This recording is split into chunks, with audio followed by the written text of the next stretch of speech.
Carrigaholt is rallying together to protect one of the most important services in the village, its post office. Following a recent robbery, the community's launched a fundraiser titled Stand With Maura, help Save Carrigaholt Post Office, with the aim of funding vital security upgrades and helping secure the long-term future of the service. I've been speaking about the fundraising efforts and what the post office means to the village with local residents Luke Aston and Mags Keane. Thanks to both of you for joining me on the show.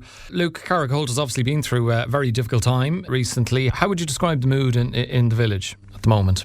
Well, today we're very excited that this GoFundMe, so go straight to it, this GoFundMe has taken off and has got such support all over the world at this stage.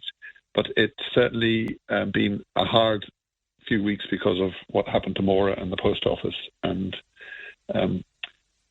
it was a terrible thing and another hole in our community because of it, and the post office having to close. And but then the excitement of the last couple of days and the support we've got from all over the place is incredible. Yeah, and Mags, obviously we can't go into any details of the incident itself, but the temporary closure, what kind of impact has it had on the community, aside from the temporary loss of a vital service? Yeah, it's a huge loss. While everybody was had a lot of empathy for Maura, we had to give her time and let her get over the trauma. But for the community, it's a huge loss. I mean, it's well supported from Pound of Sherry Bay right back to Loophead Peninsula. So it's a huge loss. It's like a hub that everybody comes and you might meet 2 or 3 people. The same thing as losing the local shop. It's your local little hub. Yeah, Luke, would you agree with that? We hear this about post offices in quite a lot of smaller, more rural areas of the county, that it is that, so there's the social aspect of it, the social outlet too. That's exactly it. Every time you went past that place, there were 2 or 3 people standing outside chatting, and it was the centre of the village. It's the centre of the village in geography, and it's the centre of the village socially during the day. It certainly is. And for older residents and those without easy transport links, I guess, Mags, are particularly important for them, for all the above aspects we've just chatted about, the social outlet and those who are more likely to still use a post office for what it's traditionally used for. Yeah, it's used quite a lot. Speaking to Maura herself, she said she has people coming from Kilkee, from Dunbeg, and the elderly are there every Friday. You nearly have to queue up from 8:30 on a Friday. For them, it's vital. That's they're all quite upset about the post office being closed. So they're just waiting for it to come back, and we're delighted that Maura wants to come back. So we're off to a good start. So talk to us then, Mags, about the GoFundMe campaign. It's called Stand With Maura, help Save Carrigaholt Post Office. The target is €50,000. What exactly will that cover? What is the aim or the objective?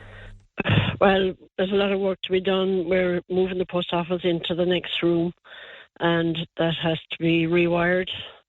Ceiling has to be done. We're not letting Maura back into that place unless this is fully secure, and safety is our top priority at the moment. I know the floor has to be taken up. Luke might even tell you more now, because this is the men's side of things. We look after the rest. But Luke can finish off that for you. Yeah, Luke, tell us about the rolling up the sleeves element. What kind of work is envisaged to be done? So we had visits from Post and the security people and the health and safety people, and we went through all the different options. The post office as it was no longer deemed secure enough to run as it was. So we went through the different options that we had to look at to open the post office again, and talked it through with Maura as well. And the conclusion was that the best thing to do was to start from scratch in another room in the same building, and to do the post office, secure post office unit to the specs that is expected of us now, is going to cost us roughly around €30,000. That's with some voluntary work. So the whole thing has to be secure, steel wire all around it. So it's done in sheets, and then it has to be done out in 2 or 3 compartments, and the security rooms and security doors and all the bits and pieces. And then the and Post have their own counter and stuff that goes in, and all the safety cameras and everything. So there's a lot of work that's going into it. Surprised us how much. And so these people drew up a plan for us, and we're very, very lucky in that we've got a lot of the local tradesmen have volunteered work and stuff like that. And we have one local man who's taken over the supervising of it for us, an experienced builder in the area. And we're all guns blazing. We're heading at it now, and we're trying to do it and get it open. But part of opening it is to make it viable into the future, and part of that is we've come to the conclusion is certainly that Maura's not working by herself there all the time, and that there's other sort of ways of paying for the building so that we can keep it there and keep it in community ownership and keep it viable, and the added services that it'll supply is to open a small shop. It'll do maybe the basics and groceries, but also sell local produce, sell Carrigaholt and Loophead souvenirs and that sort of stuff. We're not exactly sure. We're actually, as a committee, going to have a look at a community shop very similar to it down in Cork on Monday, hopefully. And we're hoping to learn a lot from that. But to a certain extent, we're learn as we go. But what we want to have is a nice, bright, fresh, viable room in the centre of the community. And the centre of that will be our post office. So it sounds like there's quite a lot of work there, and I don't know whether you want to answer this, Mags, or maybe Luke can.